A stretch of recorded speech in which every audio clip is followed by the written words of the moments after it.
पडद्यावरती 4 दिवसापूर्वी एक चित्र दाखवलं गेलं। एक बाई आणि एक माणूस रस्त्यावरती भांडतात ते मास्तर होते दोघेही। मास्तर त्या शिक्षिकेला शारीरिक शरीराची तिच्या मागणी करत होता, तिचा उभोग मागत होता। असे नालायक मास्तर आणि मास्तरीण जर याच्या वर्तमान काळात दिसत असतील तर त्याचा सगळं दोष सरकारकडे आहे की समाजाकडे आहे। मराठी शाळा बंद पडतायत, याला सरकार जबाबदार नाही, याला पालकही जबाबदार आहे। आम्ही मराठीशी बेईमानी करतो आहोत, मराठीचं अन्न पाणी खातो आहोत, पण मराठीशी बेईमानी आमच्याकडून सुरू होते। इंग्रजीच्या नादाला लागून आम्ही आमची मुलं 1 लाख रुपये डोनेशन देऊन इंग्रजी स्कूलमध्ये घालण्याचा प्रयत्न करतो। लहानपणापासून ज्याला इंग्रजी येत नाही, कळत नाही, ज्याला विचार करता येत नाही, त्यांचा मेंदू मारण्याचं काम आम्ही लहानपणापासून करतो। इंग्रजीचा दुस्वास, इंग्रजी ज्ञान भाषा आहे, ती शिकली पाहिजे, पण मराठी ही माझी मायबोल भाषा आहे, तिला अभिजात भाषेचा दर्जा मिळाला ते पंतप्रधान मोदींचं मी अभिनंदन करतो। जे चांगलं ते सरकारचं चांगलंच म्हणणार मी, आणि म्हणून मोदी सरकारचं अभिनंदन। आता मराठीला चांगले दिवस येतील अशी आमची कल्पना आहे, पण महाराष्ट्र सरकारला त्यांच्या अधिकाऱ्यासाठी दरवर्षी मराठीत लिहा, मराठीत बोला हा फतवा का काढावा लागतो? हे सरकार अशा प्रकारचे फतवे का काढतं? एकदा फतवा काढून यांचं डोकं ठिकाणावर येत नाही का? महाराष्ट्रातील ब्युरोक्रसी, सरकारी नोकर वर्ग इतका बेसुमार अशा प्रकारचा बेमुरवत कसा, जो मराठीशी बेईमानी करतो? मराठी भाषेचा हुकूम आला असताना लिहिण्याचा, वाचण्याचा, बोलण्याचा, त्याच्याशी गद्दारी करण्याची अशा प्रकारची बेईमानी हा मराठी अधिकारी का करतो आणि कोणाच्या जोरावर करतो? आणि हे अशा प्रकारची शिरजोरी मंत्रिमंडळ का सहन करतं, मुख्यमंत्री का सहन करतात? हा प्रश्न विचारण्याची गरज आहे। हीच जागा आहे, विचारण्याची हीच जागा आहे। आणि आपण ओमप्रकाशजी आपले शेते आपल्याला विनंती करतो, फडणवीसांना निरोप द्या की ही विसंगती सरकारच्या धोरणातली आणि ब्युरोक्रसीची विसंगती, फडणवीस प्रामाणिक आहे, मला मान्य आहे, विजनवाला माणूस आहे, त्याला विरोधकांनी संबंध अत्यंत ठोकण्याचा प्रयत्न केला, कोंडीत पकडण्याचा प्रयत्न केला, विवेकानं जगण्याचा प्रयत्न करतोय। ते फडणवीस आणि मी सबनीस म्हणून फडणवीसांची बाजू घेतोय असं नाही, पण भाजप आणि काँग्रेस, भाजपचा नारा, मोदींचा नारा, काँग्रेस मुक्त भारत हा एक नारा, आणि काँग्रेसचा नारा भाजप मुक्त भारत। विरोधी पक्ष शिल्लक हात असावा की नसावा?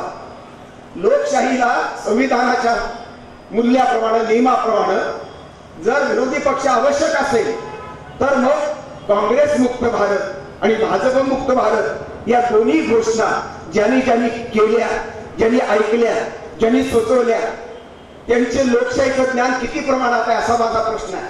ही लोकशाहीची बेईमान नाही का? नामदेव ढसाळ म्हणाला होता, लोकशाही गेली तर बेईमानी झाली। ही लोकशाहीची विटंबना करण्याचं काम भाजप आणि काँग्रेस दोन्ही मिळून करतात असा आरोप जर केला मी लोकांनी तर मग त्याचं उत्तर काय देणार आहात? आणि शत्रुत्व कशासाठी?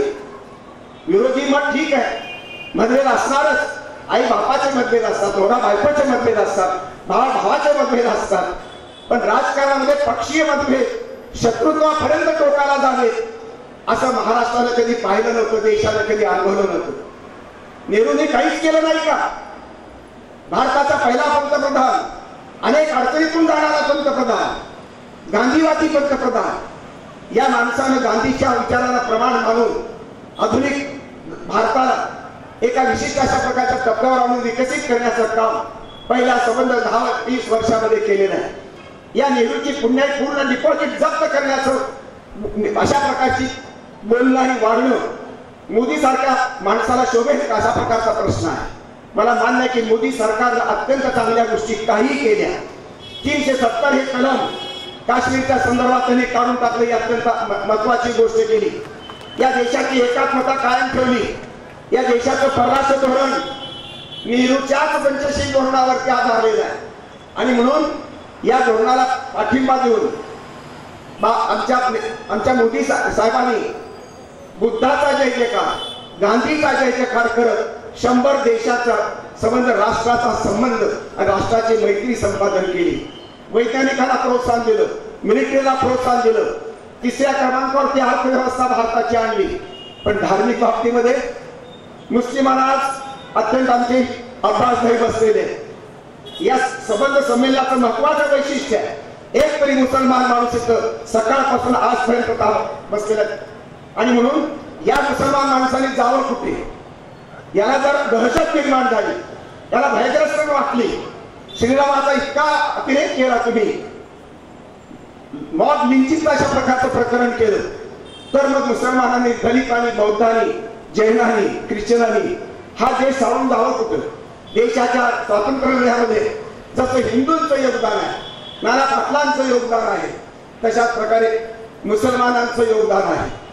सोलापूरच्या हुतात्म्यांच्या मध्ये एक मुसलमान हुतात्मा आहे, हुसेन कुर्बान. तो मुसलमान स्वातंत्र्यासाठी लढाईवर तो संबंध बलिदान पत्करलेला आहे. ख्रिश्चनांचं बलिदान आहे, महाराज मांगांचं बलिदान आहे, बौद्धांचं बलिदान आहे. हा देश एकट्या हिंदूंचा नाही, हिंदू बहुसंख्य आहे, त्यांनी सांभाळून घेतलं पाहिजे, मोठ्या भावाच्या भूमिकेत राहिलं पाहिजे. आणि म्हणून ही सबंध भूमिका लक्षात घेताना राष्ट्रीय एकात्मतेची भूमिका पंतप्रधानांसह मुख्यमंत्र्यांनी आणि सर्व मंत्र्यांनी जोपासणं आवश्यक आहे. मोदी पैसे खात नाही पण खाऊ देत नाही, पण इथे तर गड्डे इथे चालू आहेत, भ्रष्टाचाराचे सुधारण अजून पुन्हा वाढत आहेत. हा काय गौरवमंगाळ आहे? ही विसंगती कशासाठी? 70,000 कोटीच्या घोटाळ्याचं प्रकरण तुम्ही काढता आणि पुन्हा आपल्यामध्ये घेऊन त्याला शांत करता. हे कुठलं राजकारण आहे? लोकांच्या पैशावरती, टॅक्सच्या पैशावरती उभं राहिलेले सरकार आज अजून महाराष्ट्र कर्जामध्ये बुडालेलं आहे. 2-3 दिवसापूर्वी केंद्रानं महाराष्ट्राकडे शेतकऱ्यावरती लाखो 7 लाखाची संबंध रिकव्हरी काढलेली आहे. 2 वेळा कर्जमाफी देऊन सुद्धा अजूनही कर्जबाजारी शेतकरी कसा? युगापासून माणूस गरीबच का आणि श्रीमंत का होतो आहे, याची उत्तर आम्हाला मिळाली पाहिजे. आमचा गरीब कच्चा असेल हा साहित्यिक लोकांचं, आणि म्हणून पक्क्या लोकांनी इमानदारीनं या प्रश्नाची उत्तरं दिली पाहिजे. तुमचं राजकारण हे खुर्चीसाठी असलेलं आम्हाला दिसतंय.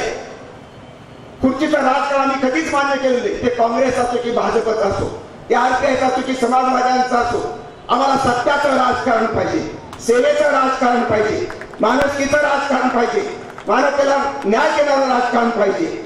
आणि म्हणून मित्रहो, राजकारण फक्त राजकारणी लोक त्याला जबाबदार नाही, आपली जनता सुद्धा या लोकशाहीच्या विटंबनेमध्ये सामील आहे. या देशाचा खासदार 50 कोटीला विकला जातो, या देशाचा पंच आणि कुठला सरपंच 5 लाखाला विकला जात असेल, याचं कारण या देशाचा मतदार 2000 विकला जातोय. 2000च्या नोटेवरती लोकशाही विकत घेणारी राज्य यंत्रणा या देशामध्ये चालू आहे. हजारो कोटीचा चुराडा सगळेच पक्ष करतात, एक पक्षाला जबाबदार नाही. हे सगळं पक्षीय राजकारण इतकं बडबडलेलं असेल, भ्रष्टाचारी असेल, तर या देशाचा विकास कसा कोण करणार? आम्ही कुणावर विश्वास ठेवायचा? साहित्यिकांचा हा प्रश्न आहे, साहित्यिकाच्या मनाला लागलेली आग आहे.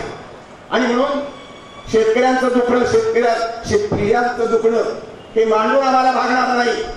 राजकारणी लोकांचा संबंध बेमुरळपणा हा संबंध उकडून काढला पाहिजे. सत्याच्या हातीतलं राजकारण करण्यासाठी त्यांना भाग पाडलं पाहिजे. नवी पिढी भ्रष्टाचारापासून मुक्त, व्यभिचारापासून मुक्त झाली पाहिजे. एक उदाहरण सुंदर, लहान मुलीवरती बलात्कार केले जात आहेत. शाळेमधला मुलं, 8वी 9वीची मुलं मारामाऱ्या करतायत. एका मुलाला खून करण्यासाठी दुसऱ्याला 100 रुपयाची सुपारी देणारा विद्यार्थी आता उदाहरण समोर आलेले आहे. काचेच्या संबंध खिडक्यात फोडून त्याच काचेनं मुलाचा गळा कापणारी मुलं, तरुण पिढ्या जन्माला येते. याला जबाबदार पालक आहेत. मुलं जन्माला घालणं सोपं असतं, पण ती मुलं शाळेमध्ये मुलं शिक्षकाच्या ताब्यात देऊन सांभाळा तुम्ही तुमची आम्हाला, सगळी जबाबदारी त्यांच्यावर टाकून आपण मोकळं होणं हे बरोबर नाही. आणि म्हणून पालकांची जबाबदारी आपण पूर्ण पार पाडत नाही. पालकही बेजबाबदार, शिक्षकही जबाबदार बेजबाबदार, संस्था चालकही बेजबाबदार. अकोल्याचे संस्था चालक समलिंगी संभोगामध्ये अडकले.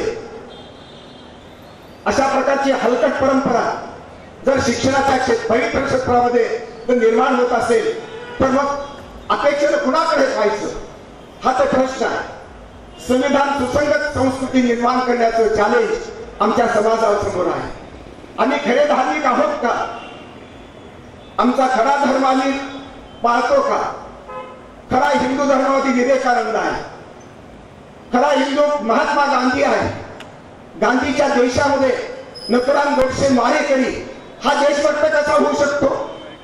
देशभक्तच नव्हे तर त्याला संबंध देवाचं मंदिर बांधून त्या मंदिरामध्ये गोडसेची स्थापना देव म्हणून करण्याचा प्रयत्न केला जातो आहे. मूढभट लोकांकडून केला जातो आहे. हा उलटा प्रवास. महात्मा गांधीला मारणारा माणूस, सुप्रीम कोर्टानं संबंध शिक्षा दिलेला माणूस, या माणसाला जर तुम्ही देवत्वाची भूमिका देत असाल, त्याला हिरो करत असाल, तर गांधीतला महात्मा कोण? गांधीतल्या महात्म्याला संबंध जगाने मान्यता दिली. रोला सारखा माणूस महात्मा गांधींचं नाव घेऊन आपल्या संबंध आपल्या डोक्यामध्ये घेऊन नाचतो.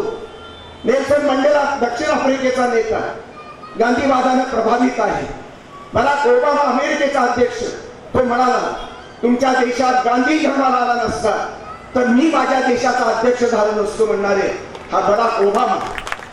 हे गांधीचं भलय. 70 देशामध्ये 125 पुतळे गांधींचे उभा राहिलेले आहेत. परदेशामध्ये 125 पुतळे निर्माण करणारा गांधी, जगाला प्रभावित करणारा गांधी, जगाला अहिंसेचं तत्वज्ञान देणारा गांधी, शांततेच्या युगामध्ये शांततेचा पुरस्कार करणारा, युद्ध कोण जगामध्ये शांतताच महत्वाची म्हणणारा, शांततेमध्ये मानवता आणि माणुसकी सुरक्षित राहते, मानवी विकास सुरक्षित राहतो. आमचे मोदीजी भारताच्या विकासासाठी जरूर प्रयत्न करतात. त्यांचं मला विकासाचं मॉडेल आवडतं, त्यांची थेरी आवडते, पण सुरक्षितता महत्वाची आहे, शांतता महत्वाची आहे. हिंदू मुसलमानांचे झगडे लावून आणि मुसलमानांना दहशतीमध्ये ठेवून, दलितांना दहशतीमध्ये ठेवून या देशाची आर्थिक परिस्थिती चांगली होणार नाही. हा देश महासत्ता होणार नाही.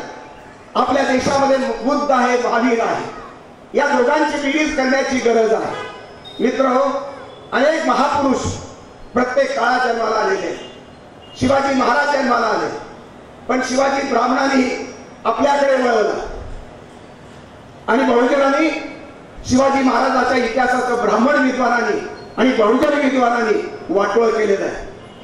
शिवाजी ब्राह्मणाचाही ब्राह्मणेतरांचा हा प्रश्न नव्या पिढीला पडलेला आहे. शिवाजी महाराजांच्या गळ्यात गाणं घालून बाबासाहेब पुरंदरेंनी घराघरात शिवाजी महाराष्ट्रात पोहोचवला असा आरोप केला जातो. त्यात काही तथ्यांश जरूर आहे. बाबासाहेब पुरंदरेंचं डोकं थोडं ब्राह्मणवादी होतं आहे, पण मग इकडे शरद पाटील आणि श्रीमंत कोकाटे हे बहुजनवादी विद्वान आहे. त्यांनी ब्राह्मणाचं थोकांड आणि संबंध गौड बंगाल शोधून काढलं, इथपर्यंत बरोबर आहे. पण आपल्या शिवाजी महाराजाची बायको सोयराबाई हिच्या हातामध्ये विषाची कुपी दिली विद्वानांनी आणि ब्राह्मण प्रधानाचं ऐकून शिवाजी महाराजांना विषाची कुपी देऊन सोयराबाईंनी ठार मारलं. अशा प्रकारचं लेखन बहुजन विद्वान कॉम्रेड शरद पाटील यांनी केलेलं आहे. कोणता इतिहास शिकवायचा? मास्तरांनी हा इतिहास शिकवायचा की तो इतिहास शिकवायचा? शिवाजी महाराज मेल्याची खात्री करून जर विकृतीच्या संबंध प्रवृत्तीला आहारी जाऊन ब्राह्मणवादी इतिहासकार आणि बहुजन जातीवादी इतिहासकार या दोन्ही जातीवादी इतिहासकारांनी शिवाजी महाराजाचं वाटोळ केलं, इतिहासाचं वाटोळ केलं. शिवाजी महाराजाच्या बायकोच्या हातामध्ये विषाची कुपी दिली, विद्वानांनी दिली, जाती घोषापोटी दिलेली आहे. हा जातीवाद महाराष्ट्राला परवडणार नाही. राजकारण्यांचा जातीवाद असा घातक आहे, तसा विद्वानांचा जातीवाद सुद्धा घातक आहे. आणि म्हणून या सर्व जटिल ज्वलंत प्रश्नांच्या भूमिकेतून साहित्याची वाटचाल चालू आहे. साहित्य सत्यनिष्ठच असलं पाहिजे, साहित्य हे मानव कल्याणकारीच असलं पाहिजे. आणि म्हणून मानव कल्याणकारी महापुरुष महात्मा फुले, महात्मा बसवेश्वर आणि महात्मा गांधी या 3 महात्म्याची बेरीज करण्याची गरज आहे. 3 वेगवेगळ्या कालखंड असेल, 3 वेगवेगळे माणसं प्रवृत्ती, त्यांचा जात धर्म वेगळे असेल, पण त्याच्यातलं महात्म्य पण कॉमन आहे. आणि म्हणून श्रमाला महत्व देणारा, जातीपात न मानणारा बसवेश्वर, अहिंसेचा पुजारी गांधी आणि समानतेचा पुजारी महात्मा फुले या 3 महात्म्याची बेरीज व्हावी. महर्षी विठ्ठलरामजी शिंदे, आगरकर आणि आंबेडकर हे तीन जातीचे वेगवेगळे नेते, सामाजिक कार्यकर्ते, चिंतनशील झाले आहेत। महर्षी विठ्ठलरामजी शिंदे मराठा जातीतले, त्यांनी संबंध दलितांच्या उद्धारासाठी प्रयत्न केला, आंबेडकरांनी प्रयत्न केला आणि आगरकरांनी सुद्धा जातीच्या विरुद्ध भूमिका घेतली। आणि म्हणून या तिन्ही महापुरुषाची बेरीज करण्याची गरज आहे। सावरकरांचे राष्ट्रभक्ती निर्विवाद आहे, पण सावरकरांची राष्ट्रीय भक्तीच्या संदर्भातली ती माफी जी मागितली, ती माफी वीर जे त्याला म्हटलं गेलं, ते मात्र त्यांची मर्यादा आहे। स्वातंत्र्यवीर पुरुषाची मर्यादा असू शकते, स्वातंत्र्यवीरचे राष्ट्रभक्ती सामर्थ्य असू शकते। सामर्थ्य वंदनीय असतं आणि मर्यादा ही बाजूला ठेवायची असते, त्याचं लोणचं घालायचं नसतं। सावरकरांची राष्ट्रभक्ती स्वीकारायची, सुभाषचंद्राची राष्ट्रभक्ती स्वीकारायची, भगतसिंगाचं बलिदान स्वीकारायचं, गांधींचं बलिदान स्वीकारायचं आणि अशा प्रकारच्या या महापुरुषांच्या बेरजेतून हे राष्ट्र उभं करण्याची गरज आहे। गांधींचा भारत वेगळा आणि आंबेडकरांचा भारत वेगळा नव्हता, दोन्ही भारत एकच होता आणि दोघांसाठी एकात्मतेसाठी, संबंध त्यांच्या भरण पोषणासाठी हे दोन्ही महात्मे कामास आलेले आहेत। आणि महात्मा गांधी आणि महापुरुष आंबेडकर यांच्यामधला संघर्ष जरी झाला असला तरी संघर्ष आजच्या पिढीला तो आणून टाकायचं, काही सांगायचं कारण नाही। ते बाजूला ठेवा, अभ्यास करा, त्यांच्यातल्या संवादी जागा शोधा आणि संवादाच्या सामर्थ्याच्या बेरजेवर आपण उभं राहिलं पाहिजे। हे साहित्य निर्माण केलं पाहिजे, फुटीचं साहित्य, संतांची वाटणी, ज्ञानेश्वर ब्राह्मणांचा, तुकाराम तुमच्या बहुजनांचा, रोहिदास चांभाराचा, चोखामेळा संबंध दलितांचा, अशी विभागणी हानिकारक आहे, घातक आहे। या सगळ्या संतांनी सुद्धा ही घातक मांडणी चुकीची ठरवली आहे। संत कुठलाही जातपात मानत नाही, जातीभेद अमूल्य हे तर तुकारामांनी म्हटलेलं आहे आणि फसायदानामध्ये संबंध विश्वाचं कल्याण ज्ञानेश्वरांनी मागितलं। अशा प्रकारचे हे सगळं संतत्व एकत्र आणायचं। एवढं संतत्व नाही, ख्वाजा नईमुद्दीन सुफी संत जे आहेत मुसलमानांचे, ते वाईट नाही, ते चांगले शिकवतात। खरा इस्लाम सुफी संतांमध्ये आहे, ते सुफी संतांचं संतत्व एकत्र करावं, वारकरी संतांचं संतत्व एकत्र करावं, तुकडोजी महाराजांनी गाडगे महाराजांचा विचार एकत्र करावा। ख्रिश्चन मदर तेरेसा, सेवेचा संबंध पराक्रम गाजवणारी, परदेशातील 7 समुद्रापलीकडची ख्रिश्चन बाई, तिला भारतानं तिला शांततेचा संबंध इथलं भारत रत्न तिला दिला आणि जगामध्ये नोबेल पारितोषिक तिला मिळालं। भारताच्या सरकारनं पण त्याला ख्रिश्चन बाईला दिलं आणि ती संत ठरलेली आहे। ख्रिश्चन धर्मातलं संतत्व, सुफी संतातलं संतत्व, गुरु नानकच्या संबंध शीख पंथातलं संतत्व आणि हिंदू धर्मातलं वारकऱ्यांचं संतत्व हे वेगवेगळं नाही, याची बेरीज करण्याची गरज आहे। आम्ही एकच धर्म शिकतो, आम्ही एकच महापुरुष वाचतो, आम्ही एकच संत आमचा म्हणून बजतो, एकच पुढारी, एकच पक्ष, यामध्ये आपला घात झाला। लोकशाही सर्वांच्या सामर्थ्यावर उभी असते, एक त्या काँग्रेसच्या पुण्यावर जगत नसते, एक त्या भाजपच्या पुण्यावर देश जगत नसतो। सर्व पक्षांची पुण्याई ही लोकशाहीला पूरक ठरत असते। पण आरपीआयचं सामर्थ्य, समाजवाद्यांचं विचार सामर्थ्य, काँग्रेसची पुण्याई आणि भाजपची कृतीशीलता, हिच्यातले सामर्थ्याच्या मुद्दे एकत्र बेरजेमध्ये जनतेनं घ्यावं। विवेकी राजकारणी नसतात, आपण राजकारणी असलं पाहिजे। विवेकानं मतदान करावं, लोकशाही जगवावी, विवेकानं संबंध जगावं आणि जगवावं। इतिहास विवेकानं वाचायचा असतो, इतिहास विवेकानं लिहायचा असतो आणि विवेकानं शिकवायचा असतो। आणि म्हणून लोकशाहीच्या भल्यासाठी संबंध सामर्थ्याची बेरीज, संचिताची बेरीज, शहाणपणाची बेरीज, सत्याची बेरीज, या बेरजेच्या तत्वज्ञानाला मी निर्णायक महत्व देतो। एक पक्ष, एक महापुरुष, एक महात्मा, एक संत, एक चळवळ, एक धर्म, एक देश, बाग, विश्व धर्मामध्ये सगळ्यांची बेरीज पाहिजे। आम्ही निस्वार्थक नागरिकत्व आता स्वीकारलेलं आहे। युनेच्या जाहीरनाम्यानुसार जगाचं नागरिकत्व आता सर्व लोकांना मिळालेलं आहे। आम्ही फक्त भारताचे नागरिक नाही, आम्ही विश्वाचे नागरिक आहोत। विश्व कल्याणाचा विचार आमच्या ज्ञानेश्वरांनी मांडला, आमच्या बुद्धांनी मांडला, बसवेश्वरांनी मांडला, आमच्या संबंध महात्मा फुल्यांनी मांडला। तोच विचार आमच्या संबंध पुण्याईमध्ये जपला पाहिजे। विश्व साहित्य निर्माण करण्याची गरज आहे। आम्हाला ग्रामीण साहित्याची सुरुवात करून ग्रामीण क्षेत्रीय भागातलं हे साहित्य निर्माण करत असताना इथे अनेक दिग्गज आहेत. चारुता सागरची संबंध इथली कथा आहे. इथे विश्वनाथ गायकवाडांसारखे कथाकार आहेत. इथे आमच्या राजासारखी कविता आहे. 100 कवींची हाजरी लावलेली आहे. आज विपुल अशा प्रमाणात आमच्याकडे साहित्य निर्माण होत आहे. पण त्याला अधिक परिमाण वेगळं पाहिजे. विश्वात्मक परिमाण द्या.